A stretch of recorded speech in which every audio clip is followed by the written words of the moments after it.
Yep. Look at my eyes. I'm tired. It's right now, massive. I'm sure they're gonna delete this video, but whatever, man. I like this song. Protege alongside Lila Ike. Where do you run to? Where do you run to? Yeah. One time. Yes, the man. Yes, the man. Don't you see me fighting for you? Now where do you run to? Where do you run to? Yeah, we're just gonna give some folks some time to get logged on, you know what I mean? While I catch my vibes and get my zen together, mate. You know what I'm saying? Lila, don't you see me fighting with all my might? That's it. That's true. Okay. All right. We're giving about 30 more seconds of this song before we actually get going, right? Now, Protege, this is on Protege's album. It's the only song on the album that the person that he has on the song kill the song better than he does, yeah? Lila Ike to the world, Manchester High School to the world. Where do you run to? Where do you run to, the girl? My straight out of Jamaica shirt today. Yeah. Where you hiding? I like this song. It's so swagger. Yes, the man. Now, where do you run to? I'm giving it about like 15 more seconds, only because I love this song because it's lit. Where you hiding? All right, one time. All right, one time. Your Protege, talk to them. Yo. Alright,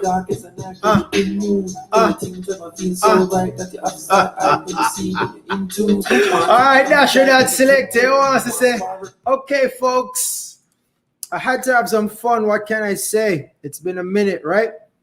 All right, welcome to the Even People Show. Thank y'all for joining. If this is your first time joining the Even People Show, welcome. On this show, we interview folks, we have some laughs, we read some poetry, we analyze some poetry, we always leave a good vibe. It's kind of like just what we do. It's kind of our thing, right? So if it's your first time, I appreciate you checking in, whether you're checking in via Facebook or YouTube. Welcome to the Even People Show. If you are checking in via YouTube, be sure to like, subscribe, and share that to somebody else who you think want to jam like we do. You know what I mean? And get the thing going, and I appreciate y'all. Now, today I have I've had a show like this before. I liked it. I'm going to have another show like it today, obviously, and it's going to be fun. But before that, I want to say, if you're in Jamaica and you want to read some poetry, right? I have a book of poetry called Love, Life, Confrontation, Expressions. Selections from the Chronicles of a Black Man. It's available in Fontana pharmacies on the island of Jamaica. It's available worldwide on Amazon.com. If you don't have a copy, check it out back there. I think it's dubbed as intellectually riveting poetry. Somebody actually needs to tell me what that means when they read it. Highlight Pretty Louise Rose checking in. Louise, I'm gonna guess, and I'm gonna say you're in North Carolina, and if I'm not, I'm not gonna get it wrong again if you tell me this last time. We got New York in the house with Kadia Boche is in New York in the house. We have Sharika. We have England in Sharika. Where in England? London. I think you're in London. So we got London in the house. We have North Carolina in the house. We have New York in the house. I'm sure some people's in Jamaica in the house. Last week I was bigging up my friends from the Arab. Of course, we have Jamaica in the house. Jamaica in the house. Kingston, Jamaica in the house. Bless up yourself, Kerry and Booth. And we have Cali. All right, I'm gonna remember now. Cali is in the house. Cali is in the house. All right, peoples. I appreciate everybody checking in. Today, what I'm gonna do, I want us to take a minute here and actually reflect for a moment on some of the shows that we've had. Now, the first guest I had on the show is Sharika. I know you're in London, love. And what I'm gonna do today is at some point in the show, yeah, I'm gonna demonstrate my ability to fake a British accent, yeah, just because you're on the show, innit? Okay, that's it for my British accent.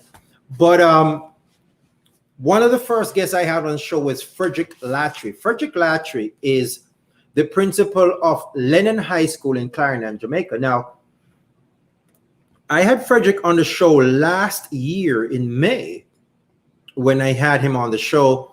And what we were talking about on that show was how COVID was affecting his institution. COVID had just taken hold. The whole world was transitioning to accommodate COVID and what the new world order was about to look like, which all of us have found out now. And he was one of the first people I had on there. Now, Lennon High School is in Clarendon in Jamaica. The students at Lennon High School are probably not the most well-off kids. Some of them are, some of them not so much. And they were having some challenges when COVID hit. I spoke to their principal, Mr. Frederick Latry, at the time, and he was saying that at that time when I spoke to him last May, they did not know where 50% of the students for that institution were. 50% of the students that attended that institution in Jamaica at that time were missing.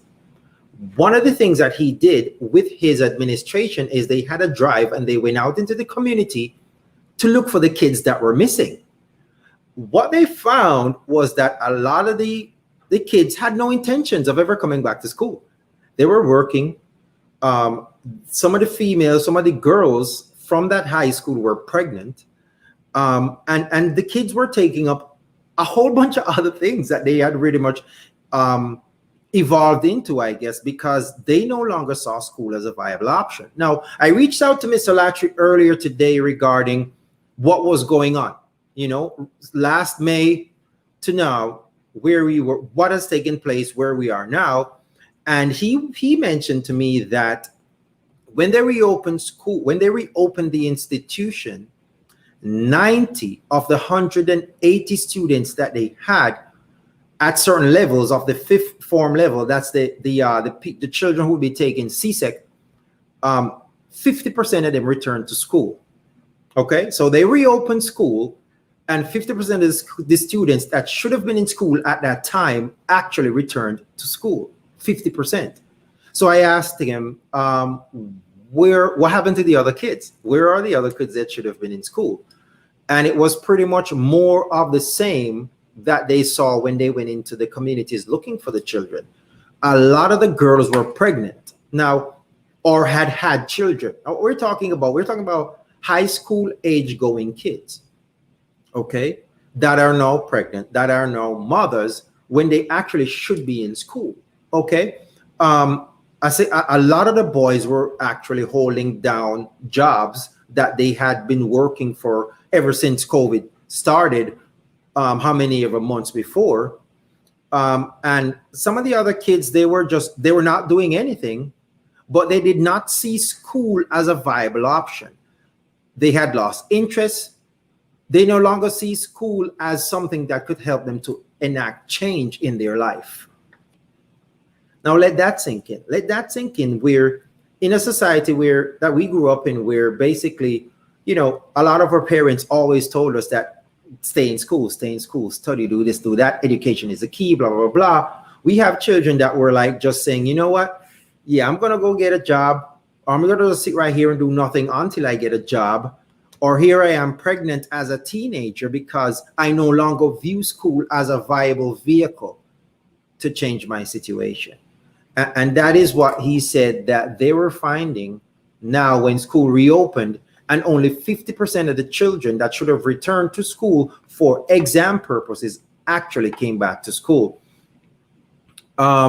Yes, Sharika, that is definitely some serious statistics. And I actually want to have yourself, Tanisha Baxter, and all the people that I've had from England on the show. I actually want to have you guys back on the show actually as a follow-up to see where we are now versus where we were when we had our shows last year when COVID was just up and running. Now, what they have done, actually, information that I got from Mr. Latry earlier, what they have done is that they have what they call a sixth-form technical program, which gives students the ability to come back in and retake their CXCs. So if there were girls that were pregnant, guys that were working, guys that had just thought that, you know, school was no longer a viable option, they're given them the option through what they call a sixth-form technical program to actually come back into school, retake the exams that they should have taken when school opened and they were unable to come back at that time, so that they can still somehow help these students to transition into the next phase of their lives. They also, during that as a feature of that sixth-form technical program, they also have the ability to they get exposure to some kind of skill, so that they can actually take that when they leave the institution and actually become functional members of society.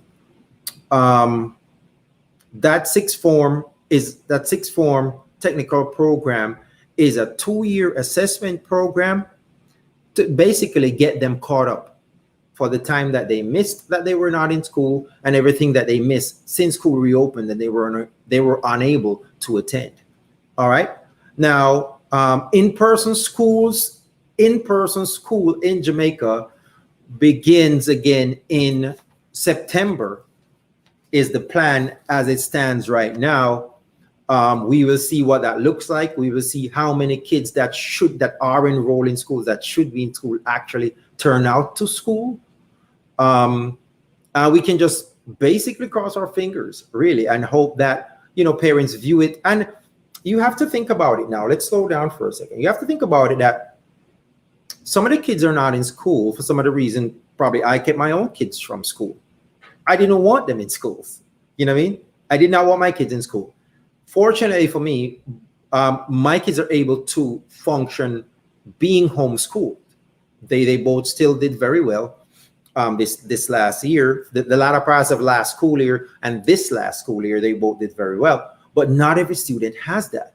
Not every student, A, has the resources, B, has the just the aptitude to learn that way. And it's not that there's nothing wrong or right about it. It's just that some kids learn it the traditional way and some not so much. You know what I mean? So it's going to be interesting to see what it looks like when September comes around for us here in Florida. When in the next 2 weeks, kids are going back to school here. It'll be interesting to see what kids actually do when they actually go back to school and are now sitting in front of a teacher and are being taught. You know, and I think there are a lot of things that we're not even thinking about. Like, okay, before all of last year, the last year and a half, I'm a student and I learned by having my snacks with me. I could take a break when I wanted to and watch some TV. I could play on my game for 10 minutes when mommy allowed me or daddy allowed me. But here I am now sitting in class the whole day. You know, there are a lot of dynamics that are now going to be present that were not present before. And it would actually be interesting just to see how those unfold. Mr. Delano Dowdy is saying, let's see who we have here. Tanasha. Good evening, everyone. Good evening, Miss Tanasha. Bless up yourself. I think Tanasha is in Kingston. Kingston in the house ×2. Sharika is saying, yep. Yes, my dear. Yeah, man. Pick a date and let's make it happen. I need to reach out to Miss Baxter as well. Mr. Dowdy is saying, yes, the fact that you get a second chance. Yeah, I thought so too. I spoke to Frederick Latcher earlier today, just to kind of get caught up. He sounds like he was on the road, but like he always is on top of the ball, and he was able to tell me that this is what they're working on because it's going to be necessary. It is going to be necessary because what you don't want to do really is write off those kids that for lack of having better opportunities, for lack of being given better guidance, just victims of their circumstances are now, in the female instance, pregnant, or in the male instance just had given up on school as being a vehicle to get them out of their situation anymore. You know what I mean? Being given a second chance to actually come in, get a two-year program, get caught up, and actually get the subjects that you need that are going to get you to the next level. It is actually quite brilliant. I concur with that. It's actually quite brilliant. Tanasha is saying that her son's school is offering blended come September, which I'm assuming is meaning the ability to do some schooling in-house and some schooling from home. Here we call it hybrid. And that's pretty much what's going to have to happen because COVID ain't done yet, mate. And if you think it is, you actually don't know what's going on because it's certainly not. All right. Now that's it for Frederick Latcher. That's it for Lennon High School. And that show, like I said, was aired. Let me see if I have my notes here. That show was aired last May. Did I say last May? Yeah. That show was actually aired last May 5th or 6th, I think it was aired, and it was good. Now, let's see what Sharika is saying. President writing a paper on barriers to learning, especially from the COVID, where I am also featuring aspects of gender barriers in Jamaica in comparison to the UK and possibly in the US. Now, Sharika, we know you're always you're like the tip of the spear. You are, in fact, the tip of the spear as it relates to education. So you do what you do. And let's know what the results are. Let's see what we see. Let's see how we can use that to actually better help the children learn what they need to learn to actually transition them into whatever level they are, what comes next. Because it's going to be a thing. You know what I mean? It's definitely going to be a thing. It's definitely not business as usual. And we actually have to take a deliberate step to get these things sorted, or it's actually going to be problematic for children. Not as if children don't have enough problems. We actually need to take steps to do that. All right. Now, back in last November 18th, the most popular poem done on this show by guests that I've had on here is actually a poem called Transition. Now, I believe about four people actually came in and did Transition. Now, the beauty about it is, in spite of the fact that 4 different people chose the same poem to do, none of their interpretation of the poem was actually the same at all. So we had Amina Mosley on November 18th, followed by Norman Grant on February 22nd, that also did the same show. And we also had in February, earlier this year, Patrice Moore did Transition. The interpretation each of them gave varied so vastly. I think we actually had someone came after. I think it was Principal and Pope. My good friend from Michael Teachers College, y'all know who the Pope is. He came and did Transition as well, and it was brilliant. So what I'm going to do today is I'm going to review Transition as it was done by Amina Mosley Gordon. Amina is a assistant principal at a New York high school. Norman Grant is the chief culinary officer. Is that a thing? No, actually, he's the director of dining services, is what I think it's called, for a university here in the States. Shernette Higgins checking in, saying, hey, Shernette Higgins Clark, how are you, my dear? Jamaica in the house again. Blessings to all. All right, so Transition, like I said, is the most popular poem that has been read on the Even People show. Okay, I'm gonna read Transition for you real quick, and then I'm going to look at Amina's show versus Norman's show versus Patrice's show, and some of the things that came out when they actually came in and checked it out. 1, 2, 3, Shernet, I have no idea what that means. Sharika is saying, interesting, Tanasha. I concur, right? I agree. She was saying her son has blossomed in online. However, her daughter, not so much. And that's what's going on. You're having children in the same household, and some of them are blossoming with homeschool, being taught at home. Other of them, not so much. Just like Tanasha is saying, with her 2 kids, same learning conditions. However, the result that they're getting is different. And like I'm saying, it's going to be very interesting to see what happens when kids actually transition to going back to school. And the fact that they have here in the US, here in Florida, kids for the most part. My one daughter homeschooled herself for the entire grade 5, the latter part of grade 4, and entire part of grade 5. Bio daughter did like her second to last year of high school by herself. We check her grades and whatever, but I didn't help her per se. She did school by herself. So it really is going to be interesting to see how that unfolds and what that looks like when kids actually start going back to school. We're saying 1, 2, 3, the athletics, Mr. Matthews. Is that athletics? Oh, seriously? Is that what she's actually talking about? Yes, we're talking about track and field. We're talking about Jamaican track and field and short distances. Jamaican New Era Jamaican New Era code is 1, 2, 3. Because we took gold, silver, and bronze in the race. Okay, you know what? Yeah, that's just how we do, mate. And if you're watching and you're not Jamaican, it's okay. There's sports that other people are good at. But in track and field, we corner the market, okay? Short distances. And we have no apologies, so get with the program. All right, so here we go. Transition. And stop laughing. I see somebody put up a laughing emoji. Stop it. I'm trying to be nice here, mate.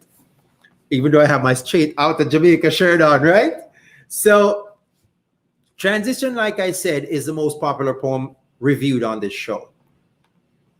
Transition was written in 2014, and every guest that has been on the show that chose Transition as the show they wanted us to analyze came up with a totally different interpretation of what it is. Let's see what Transition says. If you have the book, Transition is page 61 in my print of it. Okay, it says, frustration expressed with a pen, the absence of peace, the absence of Zen, insecurities in one's state of mind, questioning the motives of the other side. Who's calling my phone? Stop calling my phone. All right, let's try this again. My apologies. Frustration expressed with a pen, the absence of peace, the absence of Zen, insecurities in one state of mind, questioning the motives of the other side, the sadness that persists, absence of laughter, absence of bliss, the silence that permeates, nothing said in this dormant state, the ever-fleeting clarity, confused by my own reality, saturated as with showers, one more inch and the flood devours, retreating to calculate the sum, sourcing the disturbance of my equilibrium, taking note of areas of change, appraising that which remains, pondering each and every word, what's said versus what's heard, deducing the unspoken need, not of the giver, but of the one who receives, anticipating the resurgence to come, reanimating where we all began, changing the tactics to meet the need, maintaining No. Changing the tactics to be the goal, maintaining the peace within one's soul. Now, like I said, I wrote that way back in 2014. And somehow folks like that one. Intellectuals like that one. Everybody that chose that one are some kind of brainy people, very smart little folks. I don't know what gets them about it. Tanaja is saying, he explained that he enjoys learning at his own pace. And like I'm saying, Tanaja, these are things that are now going to have to become factors in how teachers approach learning. And some teachers already had established that, but now we're realizing that, yes, some kids actually, this is their mojo. Other kids, not so much. Some people are used to the teacher, the chalkboard, the writing on the chalkboard, the writing on the whiteboard. And now in the absence of that, they struggle. And some kids having the ability to learn at their own pace is now opening up their world to what they wish it was the whole time, and they're thriving. All right. Now, what we were saying about transition, read by Amina Mosley, who is the first person that did it back in November of last year. And she talked about poetry being timeless.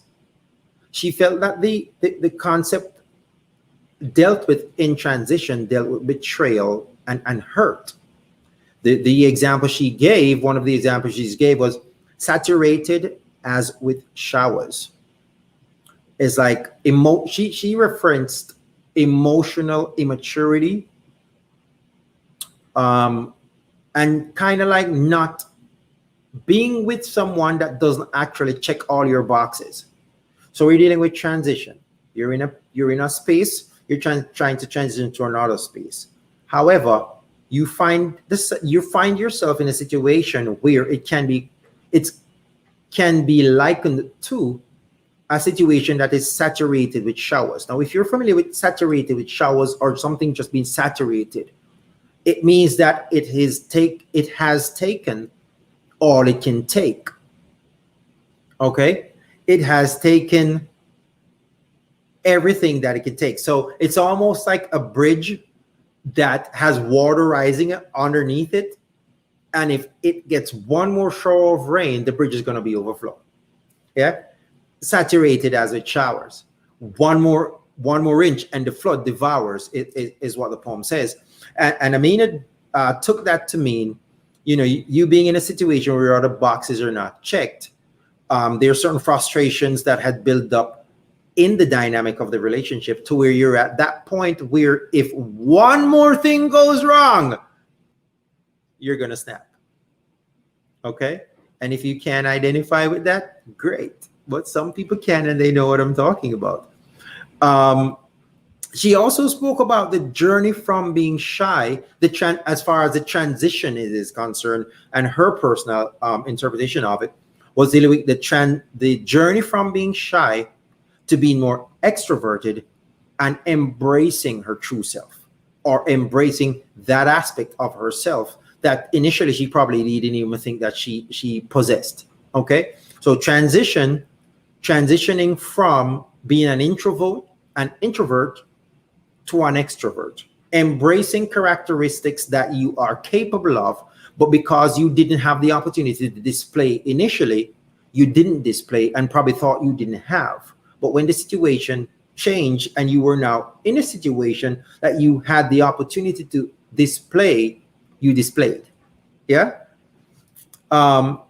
Likened to change and growth, likened to change and enhancing something that was already there, but you just never had the chance to use it. It's kind of like persons who. So here's what I learned growing up. So I attended Sunday school. Yeah, my parents used to have me go to Sunday school every Sunday. I went to Sunday school majority of the Sundays in my childhood years. And a feature of going to Sunday school is taking part in the things that come out of Sunday school. So June was rally month, where you'd have all these things. We used to go to MYF, which is, I went to a missionary church. It was called Missionary Y Youth Fellowship, MYF, Missionary Youth Fellowship. And you do all these different activities. You'd have what we call Bible walk, where you'd do like a game like How Many Steps to Reach the Queen, where you'd have to say a Bible verse and then you had the opportunity to step. And we saw who first got to the end. There were a lot of things that you did. And what you don't realize is that you're learning certain skills on the DL that are going to come in handy later on that you don't realize that you're learning. What you would do in my church as I came up in is every Sunday you'd go to your class. You had a Sunday school teacher. The teacher would teach whatever they were teaching. You'd come back to church, you'd walk up to the front of the congregation and you would recite your golden text, as they call it, right? I hope somebody knows what I'm talking about, because I'm gonna need a witness here in a minute. You'd recite your golden text. You'd also have Easter concert. You'd have Christmas concert. You'd have Youth Sunday. You'd have all these things that would come up that at the time were just things that you do because everybody did it. And you didn't realize that these things were actually giving you skills that you're going to need. One such skill is the ability to stand in front of a group of people and say something and actually make sense, and not be so nervous that you make no sense, or not be so nervous that you come off less than you're capable of. So from the little bitty kids that would go up and say, at Christmas concert, they'd have a whole line of kids stand up. Yeah. The littlest one would be there. C is for Christmas, because whatever. H is for, and they'd spell out Christmas, and each of them would have something to say. But just from that time when these little kids would be standing up there, they would be actually learning skills that they'd have for later on. Relevant skills. Just the ability to walk up on the front of the podium every Sunday morning and say your golden text in front of the church congregation, or being a part of a play or a skit, or going up there to sing a song, or going up there to do whatever. These are actually skills that came in handy. Like when I've actually been at the college level of education and seen people having to go up and present and totally broke down, could not do it. While I'm standing up there thinking like, okay, what this is no different than me standing up with my little C is for Christmas at my little Christmas concert, right? When a lot of people, they've just never had to do it. They actually just don't have any experience with that. So it's like just transitioning, just realizing that as you're living, you're gaining skills that are gonna be necessary for you later on. Let me get caught up on some of these comments here. They're coming in fast and furious. You see, what I go Sunday school? How much you go Sunday school now? When I'm no behavior. Luis was caught up on the brainy people love trying. I know, right? I'm sure you can say that game was a hit, right? The Bible walk, yeah, that was real stuff. It's the equivalent of How Many Steps to Reach the Queen. Only you need some Bible verse to get you there. I think I missed that here for a second. Hang on, where was I? Yes, Luis. I grew up in Sun. It was a thing. It was a thing in my household. It was a thing for everybody that I knew growing up at that time. The golden text is why I know the Bible so well. Yes, absolutely. Like, okay, all right, Nikisha, let's test each other here. St. John 1, verse 1. Is it verse 1? I don't know if it's verse 1. Let me not get myself in trouble here. But the verse I was thinking about is there was a man sent from God whose name was John. That's in John somewhere. Absolutely lifetime skill needed. Yeah, because you would be low-key learning these skills without realizing that you are in fact learning these skills, right? Look at me now. I'm taking that as a good thing. Yes, thank you. I know, right? Especially if you were the pastor's child, like somebody in the group near Maxike Bocher, who are pastor daughter. I won't call no more name, that is. Yes, Miss Rose here. Yeah. So all y'all know what I'm talking about. Yeah, that's what I'm talking about. You know what I mean? Self-confidence. You can just saying self-confidence is one of the things that you learned. We have pastor wife in other group in the watching the live. We have pastor daughter. We have all kind of things. Now, All right. Okay, so maybe I didn't get the thing in John, but how about in the beginning was the Word, and the Word was it God, and the Word was God. There was a man sent from John whose name was John. I'm sure that's St. John chapter 1, verse 1 and 2. All right. Don't get me started. I know my stuff, okay? All right. Don't mess with me. All right, so that was Amina Mosley's interpretation of transition. The very next show on November 22nd, we have Norman Grant. Grant is somebody I like calling the top chef. He's a chef at a university here in the States. And his interpretation of it was he kind of looked at changes from the transition, changing in life, transitioning himself from being a teacher to being a chef, transitioning from living in Iowa to living in Tennessee, transitioning back from living in Tennessee to living in Iowa, transitioning from being a chef to being the person who trained chefs. You know what I mean? As his career grew and took him into different places and placed him in different roles. So his interpretation of transition was more personal for him, specifically as it related to him going through the different stages that his life was taking at that time.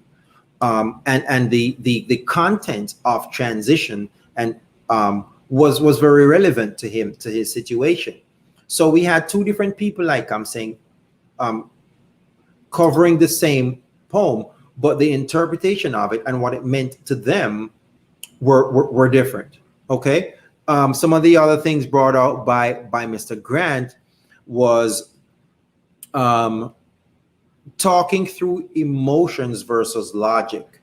So he's saying a part of his transition included realizing that, you know, sometimes when you are emotional, sometimes when you're emotionally charged or in an emotionally charged situation, it is better for you to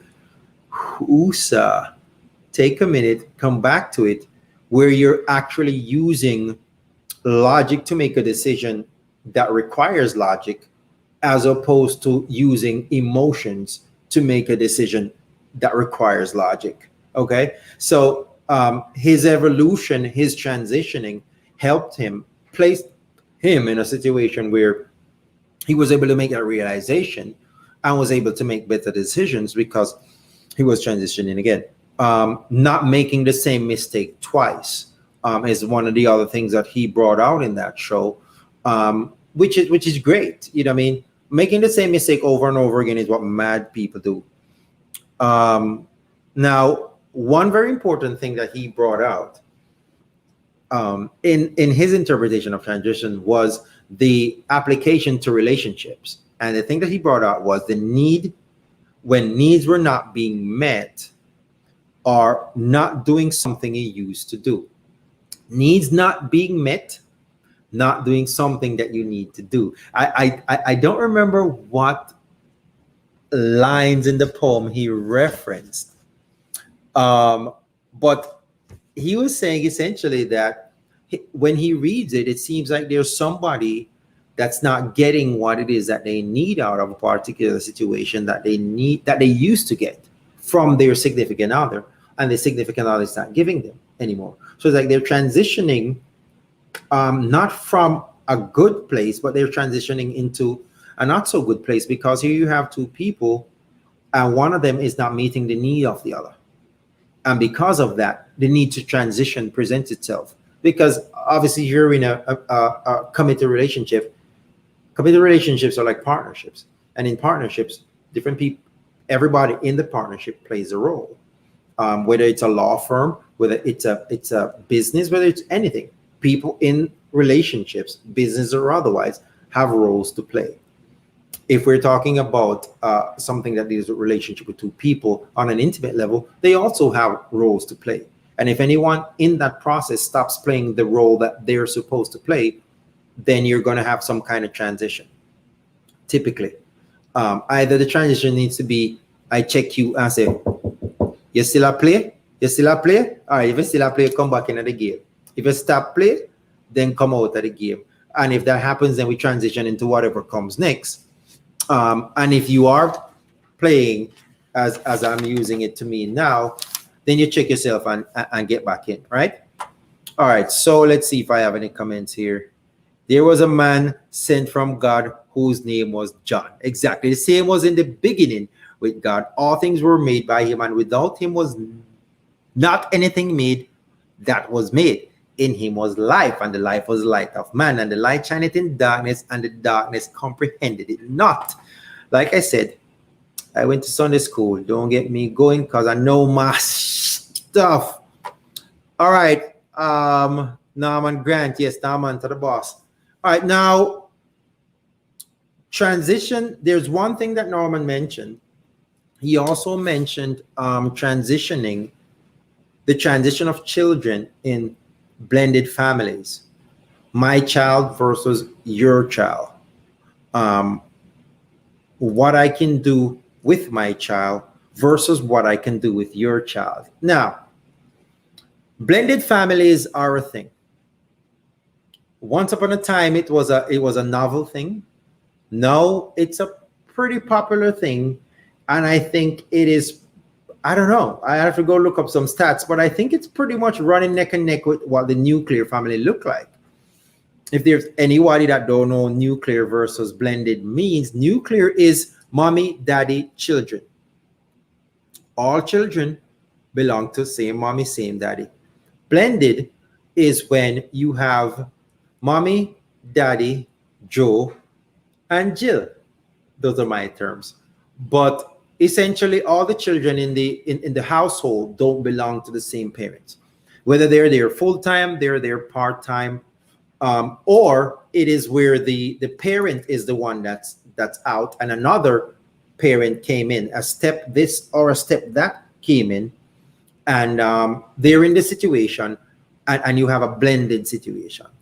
Now, transition, as Norman referenced it in his show, was also including blended as it relates to families. You know, my child versus your child.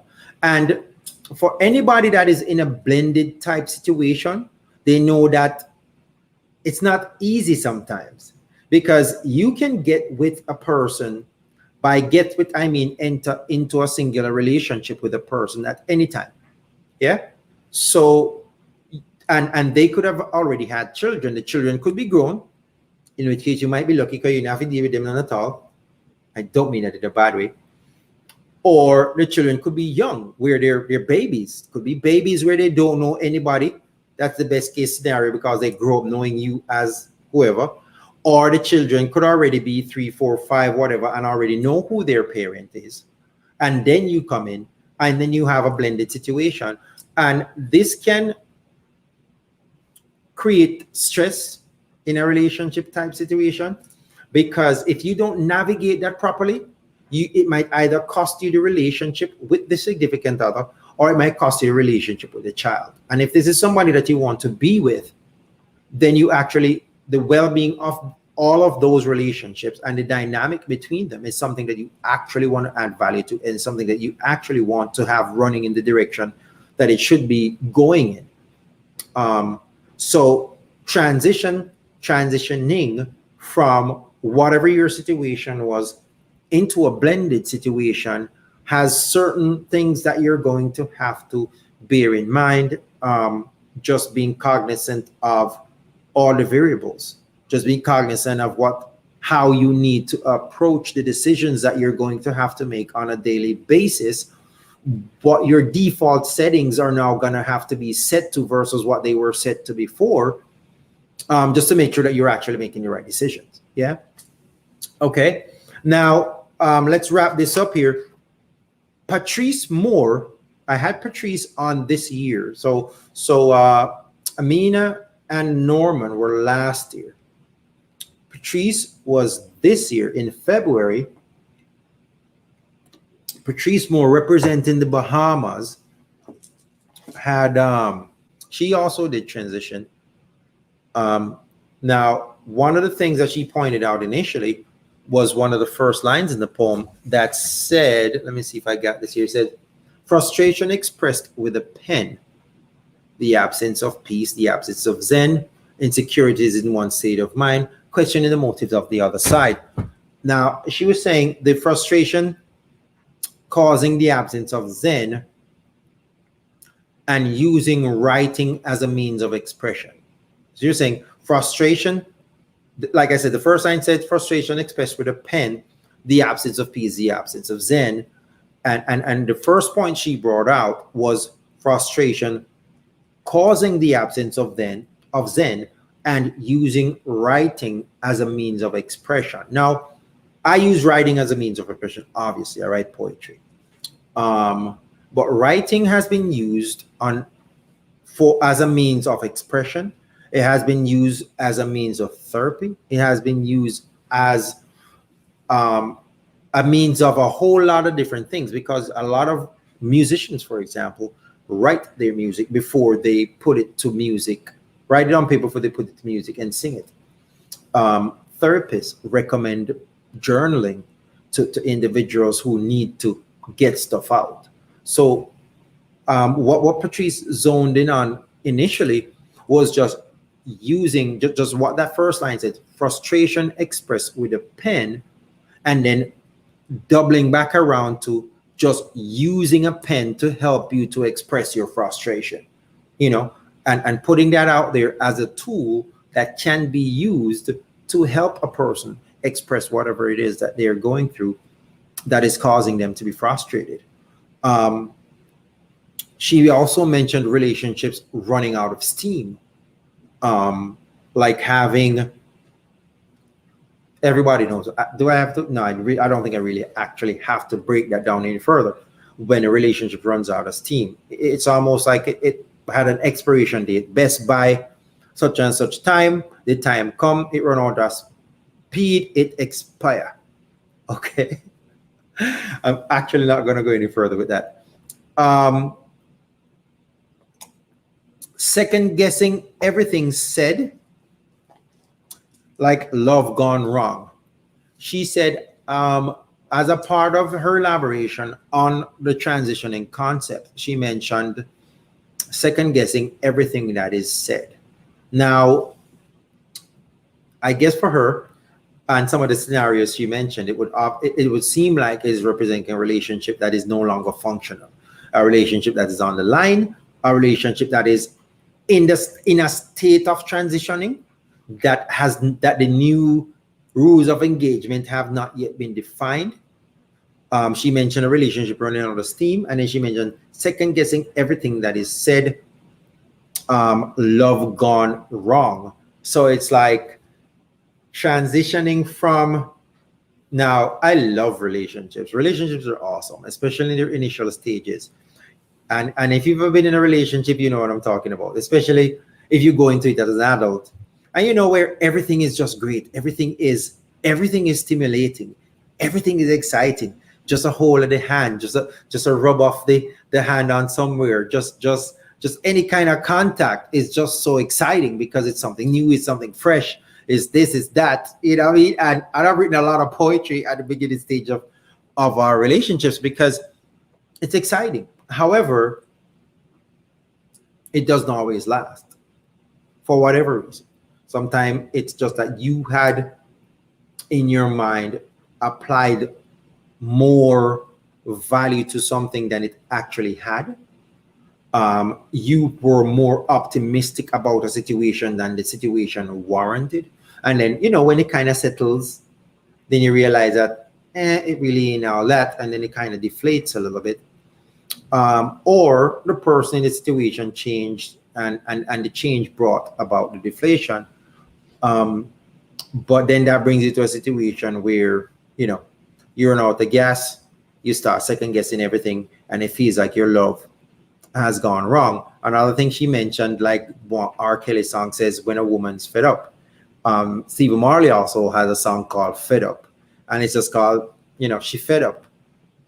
Fed up. When somebody's fed up, you can't say nothing to them. They've had it. A time for you to go to the curb. All right. Another thing that she pointed out was confused. Another line in the poem as well. It says, confused by my own reality.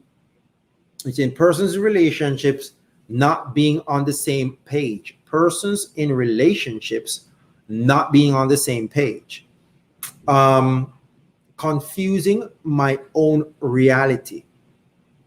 So let's look at that for a second. So we have two people, they're in a relationship, and one person woke up one day and realized that their reality, they had confused their reality. How does that happen? How do you do that? It's almost like, it's just like, it comes off the point I was making before. Based on how you either approached it, how you view the person, you finding about something about the person that you thought was another way, and it changed your perception of what's what. It changed your perception of who they are, what they're capable of, what you two together are capable of. And now you realize that you're confused by what you perceive to be real versus what is actually real. You know what I mean? It's like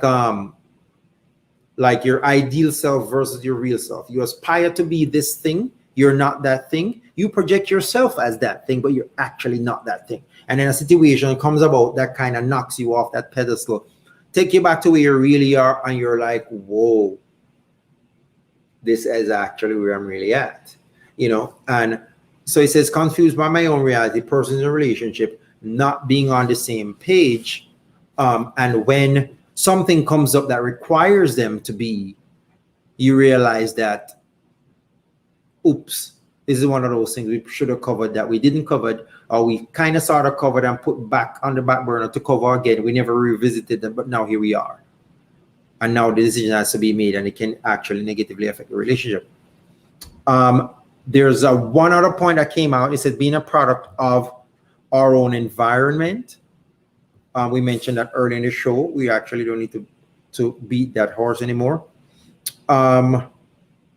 There's also putting the cart before the horse and going into a relationship for the wrong reasons. Now, all of these different points came in out of transition and different individuals' interpretation of the poem Transition. The point I want to leave with you today is that poetry has that ability. Poetry means different things to different people. Okay, you read poems, you read poetry, it's gonna mean what it means to you based on how you read it. Now, have you ever been texting somebody and they respond totally different to the intent you had in mind when you sent a particular text? Either is that they thought it was a joke when you were serious, they thought it was serious when you thought it was a joke, they totally misconstrued what you were saying altogether, they totally misunderstood what you were saying altogether. Kind of like one of those beauty in the eyes of the beholder type situations. But it's more of now where poetry is something that the person that's reading it, their sort of circumstances, their sort of situations where they are in life, their ability to even appreciate poetry has to do with how they actually appreciate it, how they actually interpret it, the spin they put on it. So if you have not yet got a copy of Love Life Confrontation Expressions, check it out. Because what it is for somebody else is not what it's going to be for you. You need to read it for you. And here's the craziest thing about it.